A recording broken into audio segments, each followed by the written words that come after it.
یہ صدائے حریت جموں کشمیر ہے، پیش خدمت ہے خصوصی اپڈیٹ۔ کنٹرول لائن کے دونوں اطراف پاکستان اور دنیا بھر میں مقیم کشمیری کل یعنی منگل سے ہفتہ شہدا منائیں گے۔ یہ دن منانے کی کال کل جماعتی حریت کانفرنس نے دی ہے۔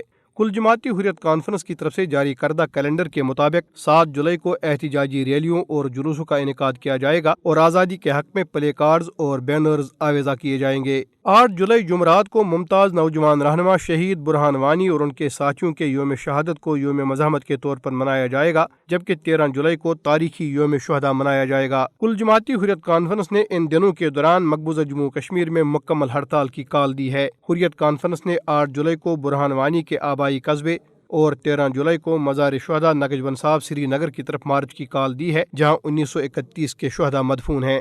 تمام آزادی پسند رہنماؤں اور تنظیموں نے حریت کانفرنس کے احتجاجی کیلنڈر کی حمایت کی ہے۔ بھارت کے غیر قانونی زیر قبضہ جموں کشمیر میں بھارتی پولیس نے حریت پسند عبدالرشید شیگان کو دوبارہ گرفتار کر لیا ہے، جنہیں 11 سال کی غیر قانونی نظر بندی سے 1 ماہ قبل ہی رہا کیا گیا تھا۔ People's alliance for Gupkar declaration نے بھارت کی طرف سے کشمیری عوام پر 5 اگست 2019 کو مسلط کیے گئے غیر آئینی اور ناقابل قبول اقدامات کے خلاف مشترکہ طور پر جدوجہد جاری رکھنے کے عزم کا اعادہ کیا ہے۔ مالدیپ ایک مسلمان ملک ہے جو RSS کی سرپرستی والی بھارت کی ہندوتوا حکومت کے توسیع پسندانہ عزائم کی وجہ سے اس کے نشانے پر ہے۔ BJP کی قیادت میں بھارتی حکومت مالدیپ میں اپنا اثر و رسوخ بڑھانے کے لیے وہاں سرمایہ کاری کر رہی ہے، جس کا مقصد اس کے اسلامی اور ثقافتی اقدار کو ہدف بنانا ہے، جس طرح وہ غیر قانونی طور پر اپنے زیر قبضہ جموں کشمیر میں کر رہا ہے۔ خصوصی اپڈیٹ ختم ہوا۔